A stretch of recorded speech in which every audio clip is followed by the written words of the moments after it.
आप सभी का आपके अपने ऑनलाइन लर्निंग प्लेटफॉर्म नीट शास्त्र पे।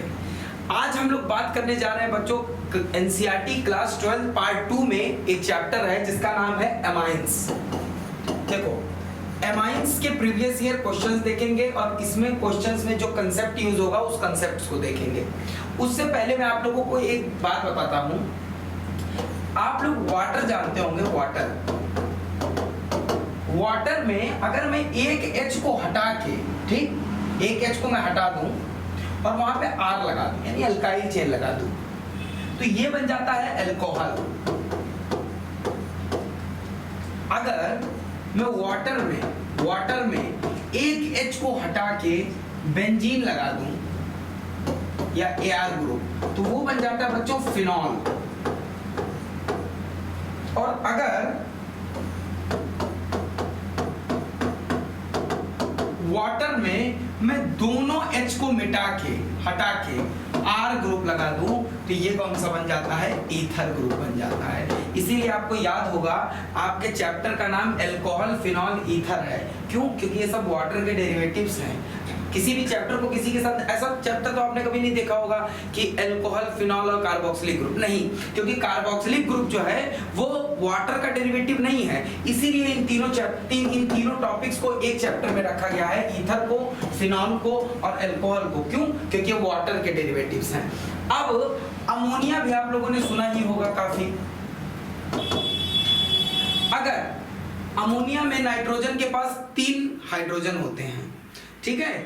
अब अगर मैं क्या करूं, देखो 3 हाइड्रोजन है नाइट्रोजन के पास और नाइट्रोजन के ऊपर एक लोन पेयर होता है। बहुत ही ध्यान से सुनना। अगर मैं नाइट्रोजन से एक हाइड्रोजन हटा के R लगा दूं तो ये बन जाता है प्राइमरी अमाइन, ठीक।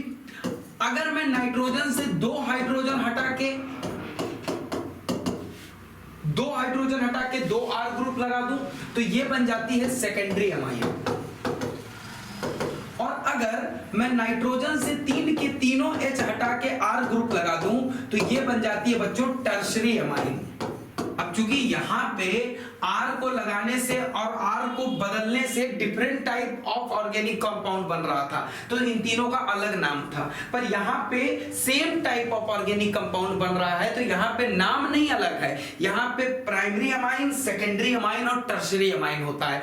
तो एक चीज याद रखना कि amines are derivative of ammonia. अच्छा बच्चे, अगर मैं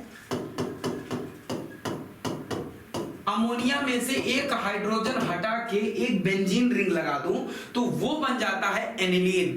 तो आप लोगों को एमाइन चैप्टर में क्या पढ़ना है, एनिलीन के बारे में, प्राइमरी अमाइन, सेकेंडरी अमाइन और टर्शरी अमाइन के बारे में पढ़ना है। तो ये ओवरऑल बात हुई किसकी, एमाइंस में क्या क्या चीजें आपको देखनी है। तो शुरू करते हैं इसके प्रीवियस ईयर के क्वेश्चन और उसमें रिलेटेड जो कंसेप्ट होंगे वो सब हम लोग देखेंगे, ठीक।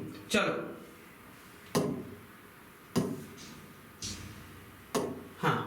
अब पहला क्वेश्चन है, which of the following reaction is appropriate for converting acetamide to methane amine. तो सबसे पहले मैं आपको रिएक्शन यहां पे लिख देता हूं, ठीक है, बहुत ही ध्यान से सुनना। सबसे पहले मैं यहां पे रिएक्शन लिख देता हूं। एसिटामाइड की बात की है, ये है तुम्हारा एसिटामाइड। इससे हमको क्या बना लेना है, मीथेनामाइन बनाना है। अच्छा, बहुत ध्यान से अगर देखोगे तब भी और नहीं देखोगे तब भी पता चल जाएगा कि इसमें और इसमें एक कार्बन का डिफरेंस है। यानी कि जब भी कार्बन की संख्या कम होती है तो उस तरीके के रिएक्शन को बोलते हैं डिग्रेडेशन रिएक्शन। डिग्रेड हो रहा है वहां पे कार्बन की संख्या, और कार्बन की संख्या डिग्रेड हो रहा है। इसमें एक रिएक्शन एमाइन में बहुत पढ़ाया जाता है डिग्रेडेशन के नाम से, वो है हॉफमैन ब्रोमामाइड डिग्रेडेशन रिएक्शन, ठीक है। ये रिएक्शन में क्या होता है, हम इसकी रिएक्शन कराते हैं Br2 और KOH से, ठीक। Br2 और KOH से इसकी रिएक्शन कराते हैं बच्चों, और हमको मिलता क्या है, एक कार्बन कम का एमाइन मिल जाता है। और इसमें बेसिकली होता क्या है, ये एमाइड है, एमाइड में ये ग्रुप बाहर निकल जाता है। इतना ग्रुप बाहर निकल जाता है और N और कार्बन के बीच में सिग्मा बॉन्ड बन जाता है और अमाइन हमको मिलता है। तो था एमाइड मिलता है अमाइन और रिएजेंट ये यूज होते हैं और इस रिएक्शन का नाम होता है Hoffmann bromamide degradation reaction. Degradation क्यों बोलते हैं? क्योंकि कार्बन की संख्या एक कम हो जाती है। ठीक है। अच्छा, एक जेईई मेंस 2016 में एक क्वेश्चन पूछा गया था कि ये Br2 और KOH में मोल्स का रेशियो क्या होता है। तो मोस्ट प्रोबेबली नीट में भी पूछा, अब पूछे जाने की चांसेस नहीं है क्योंकि पेपर बहुत इजी हो गया है, लेकिन एनसीईआरटी में है ये चीज। ठीक है कि Br2 और KOH की जो वैल्यू होती है वो क्या होती है। ये क्वेश्चन एक बार पूछा जा चुका है। ठीक है बच्चों, तो 1 मोल Br2 पे 4 मोल KOH का इस्तेमाल किया जाता है। एक चीज आप लोग याद रखिएगा और ये जेईई मेंस में क्वेश्चन पूछा जा चुका है। ठीक, तो इसका आंसर क्या हो जाएगा बच्चों? Hofmann hypobromamide reaction. ठीक है, डिग्रेडेशन रिएक्शन इसमें नहीं है तो कोई बात नहीं, लेकिन अब हॉफमैन एक ही है। स्टीफन जो है वो रिडक्शन होता है। गैब्रियल थैलामाइड सिंथेसिस में थैलामाइड का इस्तेमाल करते हैं और कार्बिलमाइड रिएक्शन में आइसोसाइनाइड बनता है, जो कि आगे मैं आप लोगों को बताऊंगा। ठीक है, तो इसका कौन सा आंसर सही हो जाएगा? हॉफमैन। इसको हॉफमैन ब्रोमोमाइड डिग्रेडेशन भी बोलते हैं या हॉफमैन हाइपोब्रोमोमाइड रिएक्शन भी बोलते हैं। ठीक, आगे देखो, अगला क्वेश्चन है which of the following amines will give carbyl amine test. देखो, आप लोगों को कार्बिल एमाइन टेस्ट के लिए कंडीशन लिखा देते हैं आपके सब लोग कि प्राइमरी एमाइन और एरोमेटिक एमाइन इस रिएक्शन को देते हैं। मैं आपको सिंपली बता देता हूं कि इस रिएक्शन को देने के लिए क्या कंडीशन जरूरी होती है। पहली कंडीशन जरूरी है कि नाइट्रोजन के ऊपर लोन पेयर हो और दूसरी कंडीशन है कि नाइट्रोजन के पास 2 हाइड्रोजन मौजूद हो। ध्यान देना, पहली कंडीशन इस रिएक्शन को देने के लिए है कि नाइट्रोजन के पास लोन पेयर मौजूद हो। नाइट्रोजन के पास लोन पेयर मौजूद हो। दूसरी कंडीशन है कि नाइट्रोजन के पास 2 हाइड्रोजन मौजूद हो। तो वो किस में पॉसिबल है? वो सिर्फ प्राइमरी अमाइन में पॉसिबल है और एनिलीन में पॉसिबल है। ठीक, लोन पेयर नाइट्रोजन में है दोनों केस। अच्छा देखो, जो सेकेंडरी अमाइन भी होता है या जो टर्शियरी अमाइन होता है, लोन पेयर उसमें सब में नाइट्रोजन पे होता है, लेकिन इसके पास एक ही हाइड्रोजन है, इसके पास तो एक भी हाइड्रोजन मौजूद नहीं है। तो पहला स्टेप इस रिएक्शन का इसमें हो सकता है, लेकिन इस रिएक्शन में 2 स्टेप होते हैं। इस रिएक्शन में कार्बिल अमाइन में CCl2 का अटैक होता है बच्चों, इसको बोलते हैं डाइक्लोरोकार्बिन। तो सबसे पहला स्टेप होता है कि नाइट्रोजन का लोन पेयर ये कार्बन एक्सेप्ट करता है। अगले स्टेप पे यहां से 2 Cl और यहां से 2 हाइड्रोजन निकल जाते हैं और RNC या आइसोसाइनाइड का फॉर्मेशन होता है। ठीक है, तो अगर आइसोसाइनाइड का फॉर्मेशन कराना है मेरे को, तो नाइट्रोजन से 2 हाइड्रोजन को निकालना होगा, तभी ना 2 Cl 2 हाइड्रोजन के साथ निकलेंगे। तो ये सिर्फ किस में पॉसिबल होता है? प्राइमरी अमाइन में पॉसिबल होता है और एरोमेटिक अमाइन या एनिलीन में पॉसिबल होता है। तो देख लो कौन से में है। ये है बच्चा सेकेंडरी अमाइन, ये भी है तुम्हारा सेकेंडरी अमाइन और ये है तुम्हारा टर्शियरी अमाइन। अब कह सकते हैं एक तरफ से नाइट्रोजन, एक तरफ से बेंजीन रिंग से जुड़ा है और 2 तरफ से कार्बन चेन से। ठीक है, तो इसमें क्या ऑप्शन सही हो जाएगा? ये वाला ऑप्शन सही हो जाएगा, यानी कि एनिलीन इसका सही आंसर होगा। ठीक, आगे देखते हैं। अच्छा, ये क्वेश्चन तो आप सबको पता ही होगा, प्लीज इस क्वेश्चन को एक बार आप लोग करने की कोशिश करिए। ठीक है, करिए इस क्वेश्चन को, चलो करो। ये सिंपली क्या पूछा है, देखो, basic strength of methyl substituted amines in aqueous solution. Aqueous solution में सब्स्टिट्यूटेड मिथाइल सब्स्टिट्यूटेड एमाइन जो होता है, इसमें ऑर्डर क्या होता है? देखो, 2 तरीके के क्वेश्चंस बनते हैं। 2 तरीके के क्वेश्चंस बनते हैं इस केस में। एक होता है वेपर फेज में और दूसरा होता है एक्वस फेज में।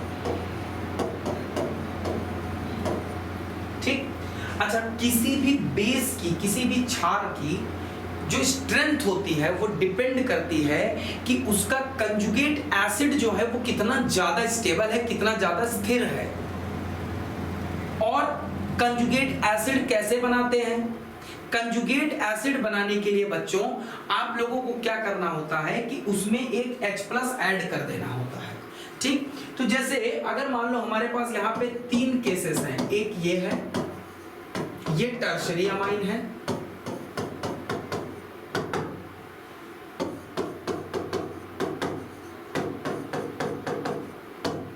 ये सेकेंडरी अमाइन है, और ये प्राइमरी अमाइन है, ठीक। अब देखो, अब दूसरी चीज ये है कि अब जब वो बेस ज्यादा बेसिक होगा जिसका कंजुगेट एसिड ज्यादा स्टेबल होगा, तो कंजुगेट एसिड बनाने के लिए लोन पेयर H को डोनेट करो और नाइट्रोजन पे पॉजिटिव चार्ज ले आओ, नाइट्रोजन पे पॉजिटिव चार्ज ले आओ, लोन पेयर H+ को डोनेट करो और नाइट्रोजन पे पॉजिटिव चार्ज ले आओ। ये हो गया तुम्हारा, बन गया कंजुगेट एसिड सबका। वेपर फेज में सिर्फ एमाइन मौजूद होता है, उसके आसपास कोई सॉल्वेंट तो होता नहीं है। तो स्टेबिलिटी, जब अगर आप कहीं जंगल में अकेले हैं, आप खो गए हैं, तो आपको अपनी मदद खुद से करनी होती है, आपको वहां पे हेल्प करने के लिए कोई नहीं मिलता है कि कोई आपकी हेल्प कर सके।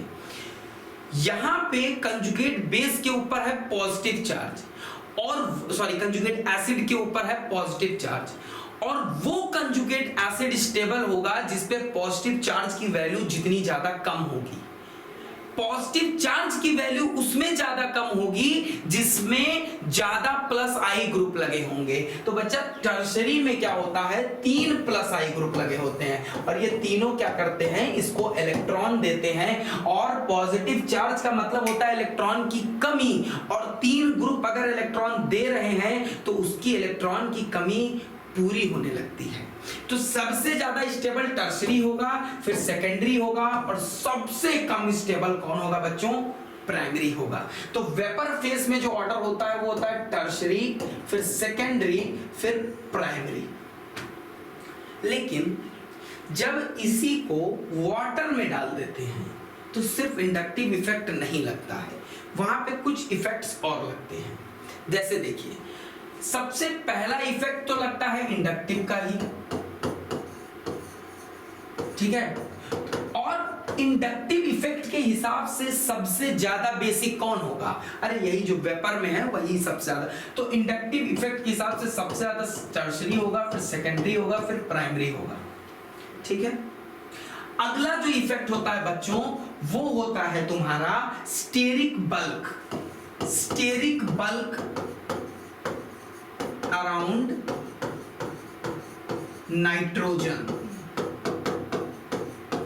अरे भाई, वाटर में रखा हुआ है अमाइन, अगर कोई H+ जो है उसको लोन पेयर आके लेना है तो पहले तो नाइट्रोजन तक पहुंचना होगा, है कि नहीं। पहला काम तो नाइट्रोजन की तरफ पहुंचना होगा, तो नाइट्रोजन की तरफ से वो H+ जल्दी पहुंचेगा जब नाइट्रोजन के इर्द गिर्द छोटे ग्रुप लगे होंगे, क्योंकि अगर कोई बड़ा ग्रुप लगा है तो वो तो उसको धक्का दे देगा, रिपेल कर देगा।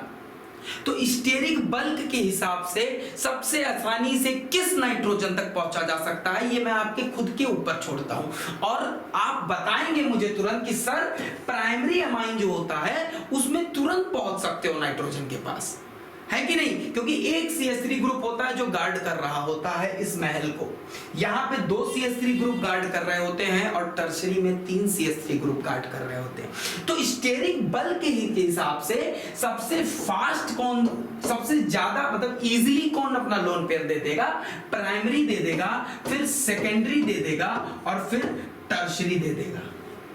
तीसरा इफेक्ट क्या है बच्चों, तीसरा इफेक्ट है हाइड्रेशन एनर्जी, हाइड्रेशन एनर्जी। अच्छा, हाइड्रेशन एनर्जी क्या, आपको ये पता है कि वो बेस जिसका कंजुगेट एसिड स्टेबल हो वो ज्यादा बेसिक होता है, ये आपको पता है। और आपको याद होगा आज से 1-2 महीने पहले सोभी सर ने आप लोगों को केमिकल बॉन्डिंग में या पीरियोडिक प्रॉपर्टी में एक कंसेप्ट पढ़ाया होगा, हाइड्रेशन एनर्जी का कंसेप्ट। होता क्या है कि कोई भी अगर कैटायन है, ठीक है। कोई अगर मान लो कैटायन है बच्चों, और उस कैटायन को जब हम वाटर में डालते हैं तो देखो वाटर जो होता है वो तो एक पोलर सॉल्वेंट होता है जिसमें ऑक्सीजन पे पार्शियल नेगेटिव और हाइड्रोजन पे पार्शियल पॉजिटिव होता है। तो जब किसी कैटायन को पानी में डालते हैं, कैटायन के ऊपर है पॉजिटिव चार्ज, तो वाटर में जो उसका काउंटर पार्ट होता है यानी कि नेगेटिव वाला पार्ट, वो नेगेटिव पार्ट क्या करता है, पॉजिटिव को एक दूसरे के चारों तरफ से घेरने लगता है।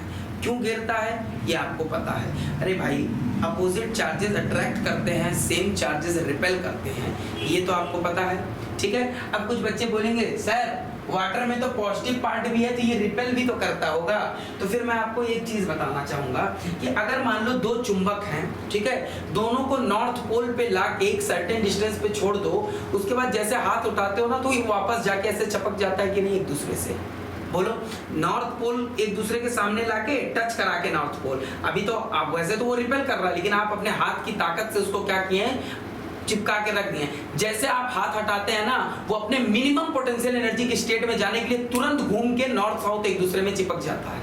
वही चीज इसमें भी होती है। पॉजिटिव वाला रिपेल तो करता है पॉजिटिव कैटायन को, लेकिन वो क्या करता है, अपने आप को मिनिमम पोटेंशियल एनर्जी की स्टेट में ले आता है और पॉजिटिव वाले को दूर से दूर कर देता है और नेगेटिव वाले को पास बुला लेता है। और हाइड्रेशन एनर्जी जिस कैटायन की जितनी ज्यादा होती है वो कैटायन उतना ज्यादा स्टेबल होता है।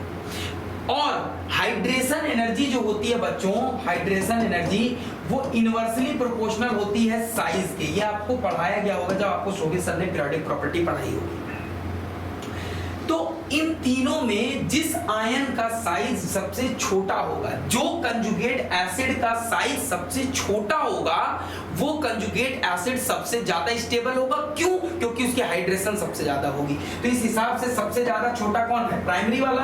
तो प्राइमरी, सेकेंडरी, टर्सरी। अरे भाई प्राइमरी अमाइन का कंजुगेट एसिड सबसे छोटा, उससे बड़ा सेकेंडरी, उससे बड़ा टर्सरी। सबसे छोटा कंजुगेट एसिड किसका बन रहा है, प्राइमरी का, यानी कि वो सबसे ज्यादा उसका हाइड्रेशन होगा, सबसे ज्यादा हाइड्रेशन होगा, सबसे ज्यादा स्टेबल होगा। तो ये तीन फैक्टर गवर्न करते हैं वाटर में। अब क्या करते हैं, जब इन तीनों फैक्टर को मिला देते हैं, अब देखते हैं नेट रिजल्ट क्या है, क्योंकि इसमें तो टर्सरी वाला सबसे ज्यादा है, इन दोनों में प्राइमरी वाला सबसे ज्यादा है। अब इन दोनों को जब इन तीनों के रिजल्ट को मिला देते हैं, अब नया रिजल्ट पाने की कोशिश करते हैं, इन तीनों की मिली भगत से बना हुआ रिजल्ट, तो हमको मिलता है सबसे ज्यादा सेकेंडरी वाला, फिर प्राइमरी वाला, और फिर मिलता है सबसे लास्ट में कौन, टर्शरी वाला मिलता है। अब तुम कहोगे सर कैसे सेकेंडरी मिल गया, तो बच्चों ये एक्सपेरिमेंटल रिजल्ट होता है, और एक्सपेरिमेंटल रिजल्ट को इस थ्योरी की मदद से हम सेटिस्फाई करने की कोशिश करते हैं। हम चाहते हैं कि हमारा जो थ्योरी है और हमको जो एक्सपेरिमेंटली रिजल्ट मिल रहा है वो एक दूसरे को कंट्राडिक्ट ना करे। ठीक है, तो ये रिजल्ट हमको एक्सपेरिमेंटली पहले मिला और इसके इस्तेमाल से उसको मैंने समझाने की कोशिश की। तो ये चीज आप लोगों को याद रखनी है। मिथाइल एमाइन में क्या है, अब देख लेते हैं कौन सा वाला होगा। सबसे ज्यादा देखो सेकेंडरी वाला, फिर प्राइमरी वाला, फिर टर्सरी वाला, तो इसका कौन सा ऑप्शन सही हो जाएगा, बी वाला ऑप्शन सही हो जाएगा। ठीक ना, आगे बढ़े अगले क्वेश्चन पे।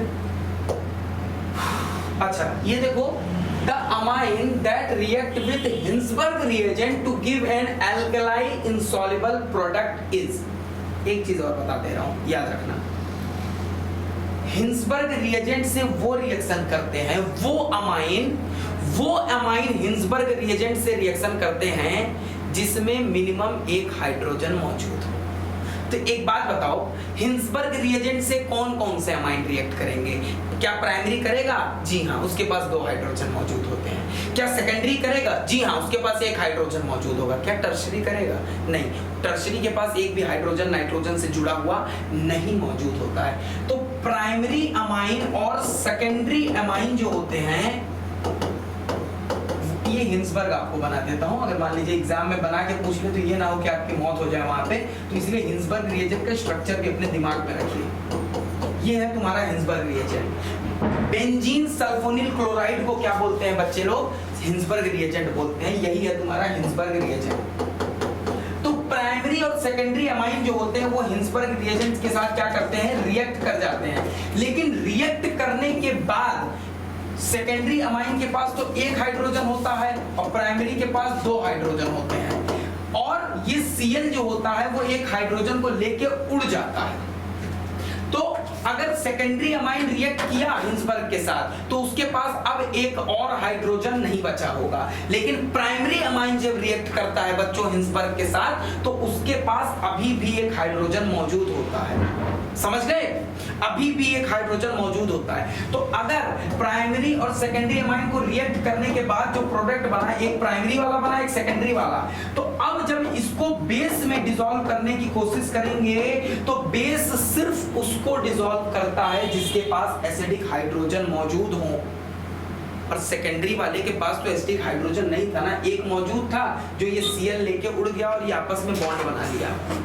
लेकिन प्राइमरी वाले के पास दो हाइड्रोजन थे, एक हाइड्रोजन लेके निकल गया बेंजीन सल्फोनेट क्लोराइड, दूसरा हाइड्रोजन अभी भी बचा हुआ है और बेस के साथ प्राइमरी वाला रिएक्ट कर जाता है, डिसॉल्व हो जाता है। तो इसमें पूछा है कि एल्कली इनसॉल्युबल प्रोडक्ट कौन बनाएगा, यानी कि सेकेंडरी वाला जो होता है इसके पास कोई हाइड्रोजन तो होता नहीं है, तो ये एल्कली में डिसॉल्व नहीं होता है। तो कौन सा वाला सेकेंडरी है? मेरे ख्याल से ये वाला सेकेंडरी है। टर्सरी वाला तो हिंसबर्ग के साथ ही नहीं रिएक्ट करता है, इसी के साथ नहीं डिसॉल्व होगा, तो बेस के साथ डिसॉल्व ना होने का तो यहाँ पे सवाल ही नहीं उठता है। ठीक है, ये चीज आप लोग क्या कर लें, नोट कर लें। बच्चा देखो, the correct increasing order of basic strength for the following compound is. Basic strength जब पूछा जाए फटाक से कंजुगेट एसिड बना लो, NH3+, NH3+, NH3+। अब देखो किस केस में इस पॉजिटिव चार्ज को कम रखा जा रहा है, यहाँ पे NO2 ग्रुप लगा हुआ है, ये क्या करता है, ऑर्थो और पैरा पे पॉजिटिव चार्ज क्रिएट करता है बाय -m इफेक्ट। ये भी याद रखना, -m और -i दोनों से, -m से माइनस। CH3 ग्रुप क्या करता है, ऑर्थो और पैरा पे नेगेटिव चार्ज प्रोड्यूस करता है, ठीक, बाय +H इफेक्ट और +I इफेक्ट। I की वजह से तो सारे कार्बन पे करता है, लेकिन +H से ऑर्थो और पैरा पे नेगेटिव चार्ज प्रोड्यूस करता है, ये भी उसी तरह। यहाँ पे कोई इफेक्ट नहीं है। अब देखो इस नाइट्रोजन पे पहले से पॉजिटिव चार्ज है और यहाँ पे एक और पॉजिटिव चार्ज लिया है, तो एक दो पॉजिटिव चार्जेस के बीच में रिपल्सन होगा। और फिजिक्स में एक नियम है कि जब दो सेम चार्जेस को एक पास रखा जाता है ना तो उनकी पोटेंशियल एनर्जी बढ़ जाती है, और अगर उनकी पोटेंशियल एनर्जी बढ़ रही है यानी उनकी स्टेबिलिटी कम हो रही है, और अगर कंजुगेट बेस की स्टेबिलिटी कम हो रही है बच्चों यानी कि उनका बेसिक स्ट्रेंथ कम हो रहा है। तो सब अब देखो, जब दो पॉजिटिव और नेगेटिव चार्ज को एक साथ रखा जाता है ना बच्चे, तो उस केस में क्या होता है कि पोटेंशियल एनर्जी घट जाती है, स्टेबिलिटी बढ़ जाती है। तो सबसे ज्यादा स्टेबल ये होगा, फिर ये होगा और सबसे कम ये होगा। तो जो सबसे ज्यादा स्टेबल होगा कंजुगेट एसिड, उसका जो बेस होगा वो स्ट्रॉन्ग बेस होगा। सबसे ज्यादा स्ट्रॉन्ग बेस कौन सा है, तीसरा वाला, देखो तीसरा वाला, हाँ तीसरा, पहला और दूसरा, सबसे ज्यादा ये, फिर ये, फिर ये। तो इसका कौन सा ऑप्शन सही हो जाएगा, सी वाला ऑप्शन सही हो जाएगा। ठीक है, आगे बढ़े, मजा आ रहा है बच्चों? आगे देखो, an organic compound C3H9N when treated with nitrous acid gave an alcohol and N2 gas was evolved. A on warming with CHCl3 and caustic potash give which on reduction gave isopropyl methylamine predict the structure of A। अच्छा देखो, इस chemical फॉर्मूले से बच्चों दो तरीके के compound possible हैं, एक ये पॉसिबल है और एक ये पॉसिबल है।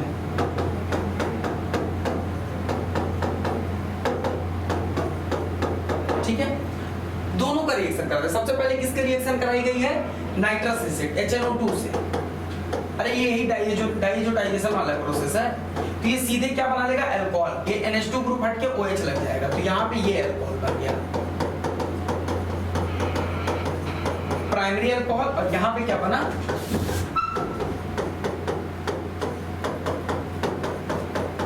Secondary alcohol. ठीक है, अच्छा ए को ही जब वार्म किया जा रहा है CHCl3 के साथ, CHCl3 और पोटैश के साथ, KOH के साथ, इसी को दोनों केस करके देखते हैं ना। तो जब किया जा रहा है तो यहाँ पे क्या बन रहा है, सी बन रहा है। अच्छा, जब एमाइन की रिएक्शन इससे कराते हैं तो ये बच्चों वही है, कार्बिल अमाइन रिएक्शन। ठीक है, ये कौन सी रिएक्शन है? कार्बिल अमाइन रिएक्शन है। ठीक, तो यहाँ पे क्या बन जाएगा? आइसोसाइनाइड बन जाएगा, CH3 CH2 CH2 NC, और यहाँ पे क्या बन जाएगा? CH3 CH CH3 NC। और इस C को अगर जब रिड्यूस किया जा रहा है तो ये क्या बना रहा है? आइसोप्रोपाइल मिथाइल एमाइन बना रहा है। तो देखते हैं, इसको रिड्यूस कराओगे तो यहाँ पे NH और कार्बन लग जाएगा, CH3 CH CH3 NH CH3। इसको जब रिड्यूस करा रहे हैं बच्चों तो ये क्या बना रहा है? CH3 CH2 CH2 NH CH3। ये जो है वो तुम्हारा आइसोप्रोपाइल नहीं है, प्रोपाइल मिथाइलमाइन बन रहा है, ये प्रोपाइल मिथाइलमाइन। और ये जो है ये आइसोप्रोपाइल मिथाइलमाइन बन रहा है। यानी कि जो A होगा वो कौन होगा? ये वाला होगा या ये वाला होगा? आप लोग खुद ही बताइए। इस वाले से बन रहा आइसोप्रोपाइल मिथाइलमाइन और इस वाले से बन रहा है प्रोपाइल मिथाइलमाइन। तो आपको प्रोडक्ट क्या बनना था? आइसोप्रोपाइल मिथाइलमाइन। तो कौन सा वाला हो जाएगा? ये वाला एमाइन। और ये वाला एमाइन किस में बन रहा है बच्चों? आप लोग देख सकते हैं इस केस में A भी, ठीक ना? हाँ, A भी बन रहा है। ठीक, ये तो सेकेंडरी अमाइन है। ये तो पहली बात तो ये कार्बिल अमाइन रिएक्शन ही नहीं देगा, ठीक है ना? आगे देखते हैं अगला क्वेश्चन। हाँ, विच of the following compound is most basic? यहाँ पे देखो, एक बात याद रखना, एक कॉन्सेप्ट और बता देता हूं। सबसे ज्यादा बेसिक होता है एल्काइल अमाइन,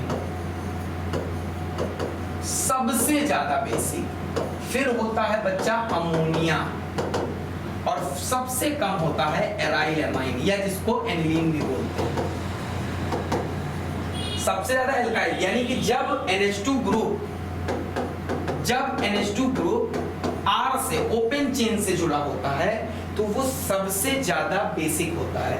बच्चों यहाँ ये भी एराइल अमाइन है, ये भी एराइल अमाइन है, ये भी एराइल अमाइन है। इस केस में NH2 ग्रुप ध्यान देना CH2 से जुड़ा हुआ है, तो ये एराइल अमाइन नहीं है, ये RNH2 एल्काइल अमाइन। तो सबसे ज्यादा बेसिक कौन हो जाएगा? बी वाला, बेंजाइलिक अमाइन है ये। अरे बेंजीन पे CH2 ग्रुप से कोई ग्रुप जुड़ा हो तो बेंजाइलिक उसको बोलते हैं। तो ये बेंजाइलिक अमाइन, तो सबसे ज्यादा बेसिक कौन हो जाएगा? Benzylic amine. ये पॉइंट हिट पॉइंट है, इसको ध्यान देना, याद रखना। बहुत अच्छा, ये बहुत बढ़िया क्वेश्चन है।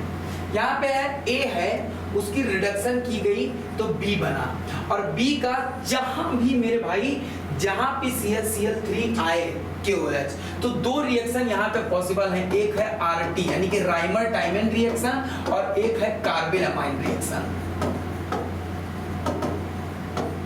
ठीक, तो राइमर टाइमन रिएक्शन किस में होता है? फिनॉल में होता है। और कार्बिल अमाइन किस में होता है?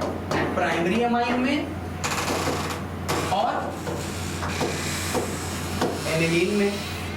ठीक, इन दोनों में होता है।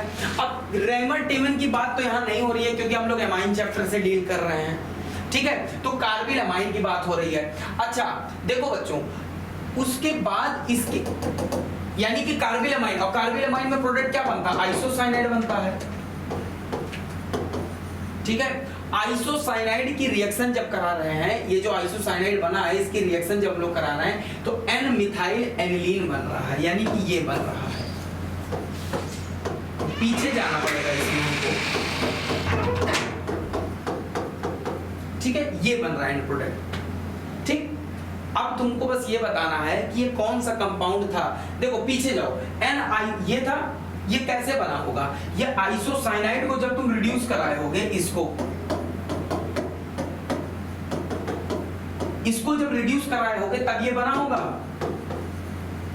और ये आइसोसाइनाइड तुम किससे बनाए होगे? एक प्राइमरी अमाइन से या एराइल अमाइन से बनाए होगे, ठीक है, यानी कि हम लोगों ने बी पता लगा लिया कौन है, एनिलीन है। अब बी को किसी चीज से रिड्यूस करके बनाया गया है। अरे मेरे भाई इतना तो आपको पता है ना, किससे रिड्यूस करके बना सकते हैं? क्या प्राइमरी इससे मिथाइल एमाइन को रिड्यूस करके एनिलीन बना सकते हैं? नहीं। क्या आइसोसाइनाइड को रिड्यूस करोगे तो यही बन जा रहा है। क्या इसको नहीं? क्या NH2 को ही, NH2 तो बी वाला है, NH2 को रिड्यूस करके थोड़ी ना NH2 बनाओगे। तुमको ए पूछा है, क्या नाइट्रोबेंजीन को रिड्यूस करके बना सकते हैं? जी हाँ, जब नाइट्रोबेंजीन को रिड्यूस करते हैं तो ये एनिलीन बना लेता है। ठीक, तो क्या ऑप्शन आपका हो जाएगा? नाइट्रोबेंजीन। ठीक है, आगे ये भी बहुत ही अच्छा क्वेश्चन है। एक काम करते हैं, इस क्वेश्चन को व्हाइट बोर्ड पे समझने की कोशिश करते हैं। क्वेश्चन है, हाँ, तो a given nitrogen containing aromatic compound A react with SnHCl reducing agent है ये, ठीक है, followed by HNO2। पहले SnHCl से रिड्यूस कराया, फिर HNO2 से रिएक्ट कराया, एक अनस्टेबल कंपाउंड बना B।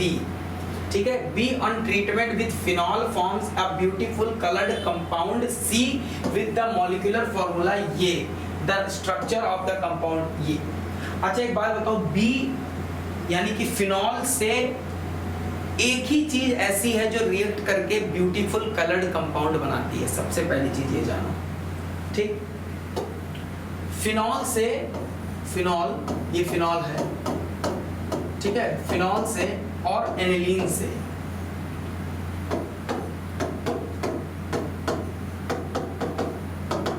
एक ही ऐसी चीज है जो रिएक्ट करती है तो ब्यूटीफुल कलर्ड कंपाउंड बनाती है, वो है तुम्हारा क्या बच्चा? Diazonium salt. अब देखो, चूंकि होता क्या है, बेंजीन के ऊपर जब OH या NH2 लगा होता है तो ये हाइपर एक्टिव कंपाउंड होते हैं, इसके ऑर्थो और पैरा पे नेगेटिव चार्ज होता है। ठीक, तो ये चाहते हैं कि कोई भी इलेक्ट्रोफाइल आए, चाहे वीक हो चाहे स्ट्रॉन्ग, हमारे ऑर्थो पैरा पे रिएक्ट करके बॉन्ड का फॉर्मेशन करते हैं। और ये जो बेंजीन डाइएजोनियम क्लोराइड होता है, ये पुअर इलेक्ट्रोफाइल की तरह बिहेव करता है।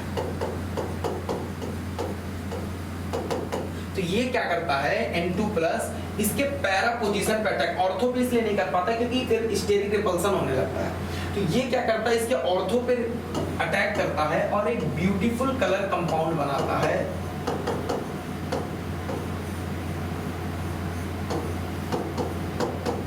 ठीक है, इसका नाम है पैरा हाइड्रोक्सी डाइएजोबेंजीन, इसको बोलते हैं डाइएजो ग्रुप। तो इस कंपाउंड का नाम होता है पैरा पोजीशन पे OH लगा तो पैरा हाइड्रोक्सी डाइएजो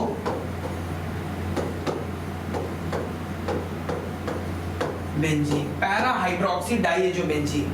तो फिनॉल के साथ ब्यूटीफुल कंपाउंड जो बनाता है, इसका बहुत ही ब्राइट कलर होता है, बहुत प्यारा सा कलर आता है, इसका डाई की तरह इस्तेमाल किया जाता है। नहीं, कहीं पे भी नाइट्रोजन के बीच में डबल बॉन्ड होता है ना, ये प्यारा सा कलर देता है, क्यूट कलर बोल सकते हैं इसको हम। किसके साथ रिएक्ट करके बनाता है? डाइएजोनियम क्लोराइड के साथ। ठीक, डाइएजोनियम क्लोराइड। अब डाइएजोनियम क्लोराइड जो बनता है वो किससे बनता है बच्चों? एनिलीन से बनता है। जब एनिलीन की जब मैं रिएक्शन करा देता हूं HNO2 से, या बोल सकते हैं NaNO2/HCl से, तब हमको डाइएजोनियम क्लोराइड बनता है। और इस बोला गया था कि एक किसी कंपाउंड को SnHCl से रिड्यूस कराया गया है, SnHCl से रिड्यूस करा के ये बनाया गया है, इसको NaNO2 के साथ रिएक्ट करके ये बनाया गया, और ये जो है वो फिनॉल के साथ एक सुंदर कलर्ड कंपाउंड देता है। तो NH2, ये पिछला क्वेश्चन ही है, NH2 एनिलीन किसके रिडक्शन से बनाया जाता है? नाइट्रोबेंजीन से। ठीक, तो नाइट्रोबेंजीन इसका भी आंसर होगा। हमने ऐसा क्वेश्चन 2 चूज कर लिया जिसमें दोनों में नाइट्रोबेंजीन है। ठीक है, तो देख लो पहले उसका रिडक्शन क्या करेगा। एक given nitrogen containing aromatic compound A reacts with SnHCl। ठीक है, इसी को SnHCl से रिएक्शन करा दो तो क्या बन गया? एनिलीन। ठीक, और फॉलोड बाय HNO2, किसी को HNO2 से रिएक्ट करा दो तो ये क्या बन गया? Diazonium group. एक चीज यहाँ पे नहीं दी गई कि इस रिएक्शन को 0 से 5 डिग्री सेंटीग्रेड पे कराना पड़ेगा। फॉलोड है तो बी, ये बी बन गया, ठीक है, ये ए है। अब इसी को जब फिनॉल से ट्रीट किया गया तो वही डाई बना लिया, ये C12H10 N2O। पिछला वाला जो कंपाउंड है उसको आप जाके देखोगे तो यही फॉर्मूला उसका आएगा। तो क्या आंसर इसका सही हो जाएगा? बी आंसर सही हो जाएगा। ठीक, अगले क्वेश्चन पे बढ़ते हैं। देखो, aniline in a set of following reaction yielded a coloured product by, ये भी वही रिएक्शन है बच्चों। देखो, एनिलीन NaNO2HCl से कराया गया एनिलीन की रिएक्शन, तो ये क्या बना दिया? Benzene diazonium chloride.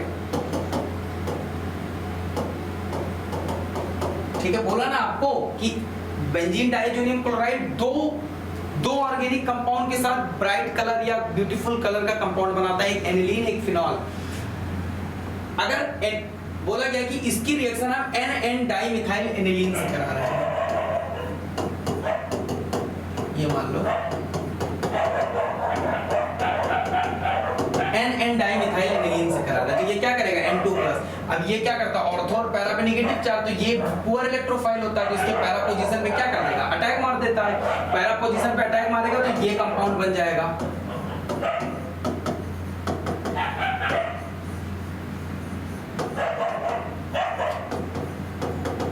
देख लो कौन सा ऑप्शन सही है, ये वाला, यही है ना? तो इसका कौन सा ऑप्शन सही हो जाएगा? ये वाला सही हो जाएगा। ठीक, ये 2010, 2008, 2004 में पूछा गया इस तरीके के। अब टफ क्वेश्चन आना ही बंद हो गया तो परेशान मत हो, कोई दिक्कत की बात नहीं है वैसे, लेकिन प्रैक्टिस रहेगी तो अगर आ जाता है मान लो गलती से ये क्वेश्चन, तो आप लोगों को कोई प्रॉब्लम नहीं। ठीक है बच्चों, अगला क्वेश्चन में भी हमारा आखिरी क्वेश्चन है शायद ये। बोला गया नाइट्रोबेंजीन है, नाइट्रोबेंजीन, इसकी रिएक्शन किससे करा रहे हैं? कंसंट्रेटेड HNO3 / H2SO4 से। ये नाइट्रेशन रिएक्शन है और 80 से 100 डिग्री सेंटीग्रेड पे। तो क्या बनेगा बच्चों? NO2 मेटा डायरेक्टिंग होता है, तो ये अपने मेटा पोजीशन पे क्या करेगा? ठीक, तो अगर इसको एक जिसपे पहले से ग्रुप जुड़ा होता है वो 1 नंबर होता है, फिर ये 2, फिर 3, या फिर इधर से भी जा सकते हो 4, 5, 6, तो तीसरे नंबर पे आके NO2 ग्रुप लग जाता है। ठीक है, तो ये क्या होगा? 1,3 डाइनाइट्रोबेंजीन, 1,3 डाइनाइट्रोबेंजीन। बहुत ही इजी क्वेश्चन है। ठीक है, तो इसका क्या ऑप्शन सही हो जाएगा? डी वाला सही हो जाएगा। ठीक है, ये नीट 2013 जब पहली बार नीट कराया गया था तो उसमें पूछा गया। खत्म होता है।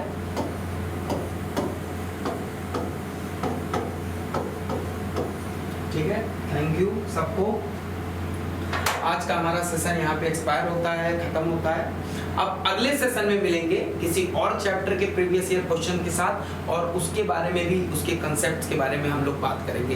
तो आज जितने भी कॉन्सेप्ट मैंने आपको बताए, चाहे वो हिंसबर्ग रिएजेंट का, चाहे कि एमाइंस के केस में ट्राई सब्स्टिट्यूटेड, डाई सब्स्टिट्यूटेड और मोनो सब्स्टिट्यूटेड मिथाइल एमाइन का केस में बेसिक स्ट्रेंथ क्या होता है, ये सारी चीज़ों को आप लोग क्या कर लें? रिवाइज कर लें। तो हम लोग मिलेंगे बच्चों अगले क्लास में किसी और चैप्टर के साथ।